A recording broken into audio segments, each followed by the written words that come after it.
Good evening, I'm Dennis Ward. Welcome to APTN National News. A Mi'kmaq organization that represents over 60 cannabis retailers across the Atlantic strategized on how to deal with the crackdown. Video journalist Angel Moore was at a meeting held this past weekend and has the latest. About 60 members of the Mi'kmaq Rights Association, MRA, gathered at a hotel in Truro, Nova Scotia. They are owners of Mi'kmaq cannabis shops. Chris Gugu says the recent provincial directive to crack down on cannabis stores is not deterring shop owners.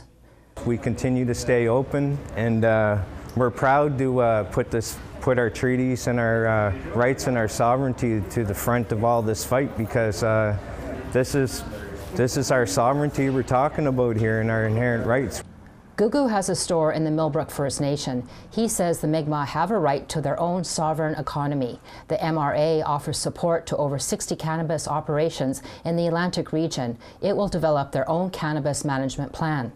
We're going to stand united together, and we're going to support one another, and we're going to come up with our own governance structure and our own standards and procedures for how we're going to govern the cannabis industry within our own nation here, for MRA members, that is.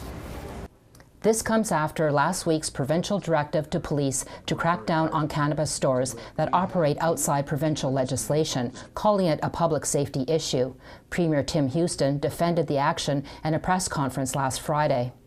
I've talked to people in law enforcement have told me in this province that they've taken illegal cannabis from unregulated illegal dispensaries and tested it and found that it was laced with traces of fentanyl. So, you know, sometimes I hear, I don't buy from the government supply because I don't get the same buzz. Well, that's probably why. Meanwhile, the cannabis shops operate as usual. Angel Moore, APTN National News, Truro, Nova Scotia. An Attawapiskat youth and community member have filed a motion with the Superior Court of Justice in Toronto. They seek to intervene in the litigation by 9 First Nations challenging the legality of Ontario's Bill 5. Despite repeated calls for its repeal, Ontario continues its plans to develop the mineral-rich area in Northern Ontario known as the Ring of Fire. Here's Annette Francis with that story. Ramon Attawapiskat has been attending rallies and speaking out against Bill 5 since it was first proposed last summer. This is about the future of not only me, but the generations that are to come. Because I know that when my ancestors signed the treaty, they thought about the 7 generations forward. They thought about me. They thought about the youth of today. And that's up to us to carry that mantle again. That's why Attawapiskat and Michael Gustafson are seeking to be interveners in a court challenge filed last summer in the Ontario Superior Court of Justice.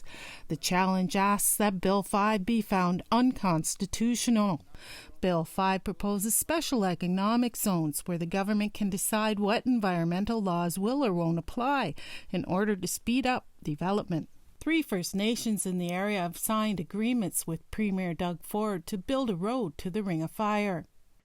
It's a divide and conquer approach. You know, we live downstream. We're not part of the signing agreement to support the Ring of Fire with the Bill 5. So we're more concerned about the waterways, the peatlands, the carpet sink. You know, if we were to disturb that carpet sink, we're asking for trouble. Lawyer Carrie Blaze says it's important for all parties to hear from grassroots. And the perspective that we're going to bring forward in our arguments is one centered on reconciliation, on upholding Indigenous rights that we see in UNDRIP, and how that needed to play into the decisions the province made. So by lending that to the court, we're hoping to give them the basis they need to make a better, more just decision that respects Indigenous rights and nature's protection. Blaze says there's no timeline for the courts to hear the case. In the meantime, Doug Ford is pushing to have shovels in the ground next summer to build a road to the Ring of Fire. Annette Francis, APTN National News, Ottawa. And a major hearing will take place on this matter in an Ontario Superior Court in Toronto this Thursday and Friday. Ontario has brought forward a motion to end the First Nations case before any legal arguments can be made. 5 Treaty 9 First Nations will hold a press conference on Thursday ahead of the motion being heard. They say the case they have brought forward against Bill 5 is a historic case to end colonialism. A recent meeting named the unmaking of Métis claims in Ontario drew a sold-out crowd. Scholars and First Nation leaders gathered together over the weekend for a forum in Sault Ste. Marie. First Nations claim several communities represented by the Métis Nation of Ontario are not legitimate. According to Chiefs of Ontario Regional Chief Scott McLeod, historically there were no Métis in Ontario. He says there were First Nation individuals and families who were disenfranchised due to government policies. It's not up to a colonial, federal, or provincial government to be the gatekeepers on who we are. It's up to us. And if there's any claims by MNO members or any other member that claim to be Indigenous in our territories, from our territories, they need to come to our First Nations and seek that recognition, not from a provincial government, not from a federal government. They need to come to our nations, and they need to, and we will be the gatekeepers on that. There's a lot of work ahead of us for sure. Regional Chief McLeod says there will be more meetings like this one planned on a national scale in the new year. A sexual assault lawsuit involving a former Manitoba and National Grand Chief has been dropped. In September, we reported Phil Fontaine was accused of sexually assaulting a child on a school trip in the 1970s. The lawsuit, brought forward by the alleged victim, listed Fontaine and the Saugeen Education Authority as co-defendants. However, a new filing by the plaintiff discontinued the legal action, but didn't state a reason for the move. Fontaine did not file a statement of defense, and none of the claims were tested in court. CTV News had reached out to the legal counsel for the involved parties for comment. An independent investigations unit has found no evidence that 2 Winnipeg police officers broke the law during the shooting death of a 24-year-old Inuit man, Jordan Charlie, in November of last year. Attawapiskat reports. According to the IIU, on November 24, 2024, 24-year-old Jordan Charlie was accused of shoplifting at the Walmart in the 3600 block of Portage Avenue. Police, who were already at the Walmart, followed Charlie to the nearby bus stop in the parking lot. When one officer attempted to arrest Charlie, the officer says Charlie punched him in the neck, and then realized that he had instead been stabbed in the neck with a utility knife. Police say Charlie then pulled out a hatchet while still inside the bus stop. By then, 2 officers were commanding Charlie to drop both the knife and hatchet. However, Charlie instead walked towards the officers. The officers shot Charlie multiple times, where he died on scene. A package of fishing fillet knives and 2 sealed hatchets were found inside of Charlie's backpack. An autopsy found Charlie had methamphetamine in his bloodstream, which can cause confusion, anxiety, and hallucinations. Days before the shooting, Charlie was released from jail after serving a sentence for assaulting a hospital security guard with a knife. According to a Parole Board of Canada document, Charlie was from Nunavut, where he grew up in a community who suffered from intergenerational trauma from the residential and day school system.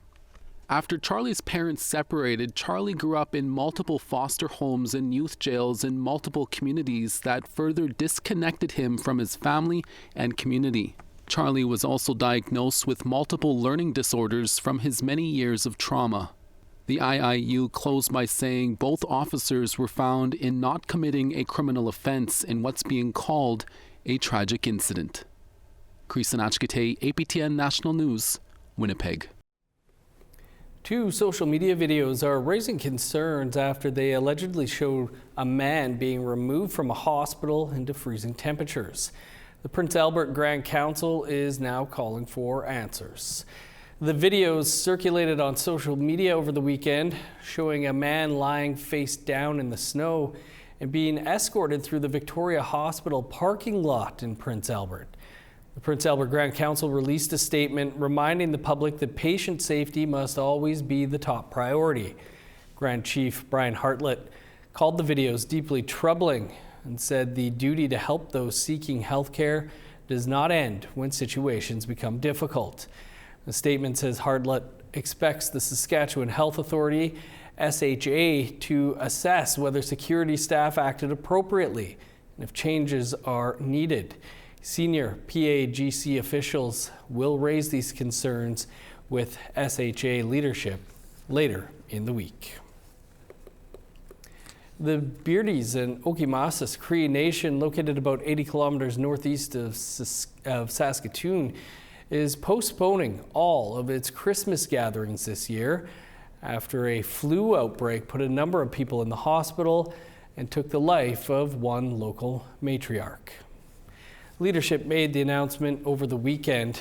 They said due to the rising cases of influenza, Chief and Council have made the difficult decision to postpone all community dinners, including on-reserve, urban and elder gatherings, until the new year, when this current flu season subsides.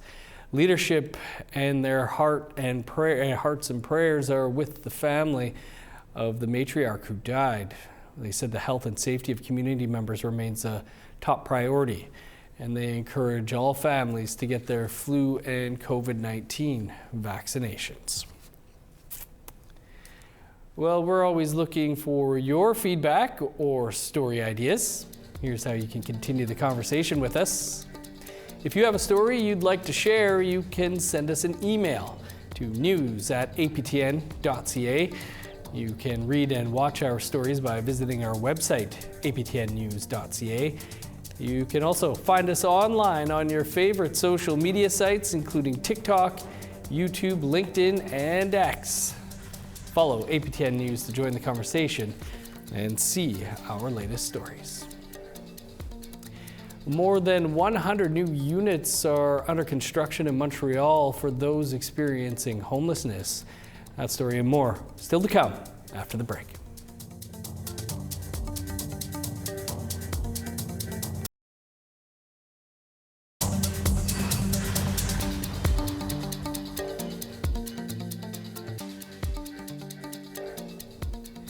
Welcome back. Montreal will be opening 5 housing projects for people experiencing homelessness or at risk of becoming homeless. The 5 projects will amount to more than 100 new units. The city, the province, the feds, and venture capital company Fonds de Solidarité, FTQ, are funding this initiative. In a press conference held on Monday, various homeless advocacy organizations announced they are helping to carry out this housing initiative, including Mission Old Brewery President James Hughes, who highlighted the growing issue of homelessness in Montreal. He says there are between 5,000 and 6,000 people experiencing homelessness in the city. Hughes says this project will help, but says thousands more units need to be made available. APTN News asked whether this housing project provides specific support for Indigenous clientele that are experiencing intergenerational trauma. Montreal City Councillor responsible for homelessness, Claude Pinard, could not confirm. We're proud today to announce 5 new housing projects. These units will allow our most vulnerable citizens to benefit from a safe house and embark on the path to rebuild their life. I am very proud to announce that Montreal will invest $6.5 million for these 5 new projects. I'm not sure we do have specific measures, but from my past work, if there's one population that needs the help is Indigenous people. The situations they live in Montreal is absolutely unacceptable, and we'll be working with the community organizations and the governments to remedy this. The units are already under construction, with some set to be open in the new year. There's a new building in downtown Edmonton dedicated to serving the homeless. This week, Boyle Street Community Services has moved into its new home at the King Thunderbird Centre. CTV's Jeremy Thompson has more. You know, when you look at this building now, there's hope. There's hope for our people. From the moment you enter the building, it's evident the King Thunderbird Centre, or Attawapiskat in Cree, is designed to welcome people in. First and foremost, this is a place of ceremony, a place where people can have that ceremonial and cultural grounding to their healing journey. It's been 4 years since Boyle Street Community Services bought this old paintball arena with a vision for its new headquarters.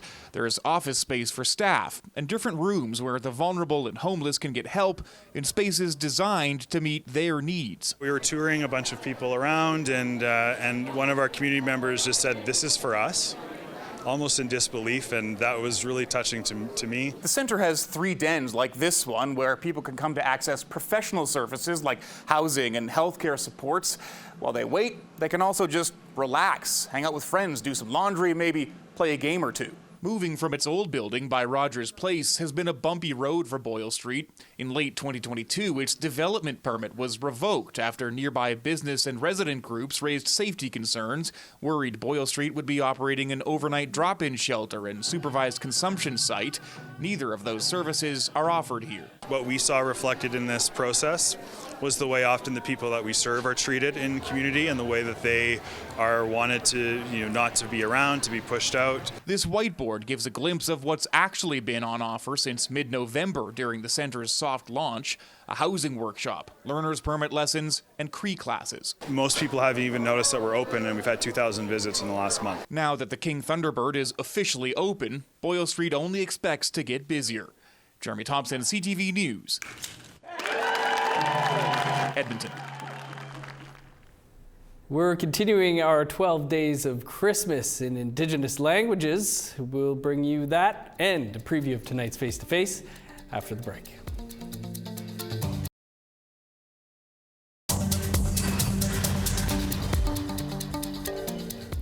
Welcome back. Time now for our photo of the day. And Dieter Beardy happened upon a black wolf. This was sighted near the Jewel of the North, Waboden, Manitoba. Thanks for sharing, Dieter. You can keep those photos coming by sending them to share@aptn.ca for the chance to be our next photo of the day. And now let's take a look at Wednesday's weather forecasts. Starting on the East Coast, cloudy and 4 for Fredericton, 5 with cloud in Halifax, -9 in Kuujjuaq, 8 below for Nain, +2 in Montreal, 3 below in Chibougamau, 0 for Sault Ste. Marie, sunny and 1 above in North Bay, -2 with cloud in Thunder Bay, cloudy and 6 below in Sioux Lookout, -16 in God's Lake, 30 below for Churchill, -2 for Winnipeg, 4 below with sunny skies in Dauphin, -1 with snow in Regina, sunny and 5 below for Saskatoon, -20 for Meadow Lake, 29 below in Stony Rapids. In northern Alberta, sunny and -27 for High Level and Fort Chipewyan. -13 for Edmonton, 3 above with flurries in Lethbridge. 6 for Vancouver and Kamloops, 7 in Victoria. -9 for Prince George, sunny and 23 below for Dease Lake. -31 in Old Crow, 39 below for Dawson. -31 in Yellowknife, 32 below for Wrigley. -23 for Sax Harbor, 17 below for Paulatuck. -27 for Whale Cove, 33 below for Cambridge Bay. -27 for Resolute and Joe Haven.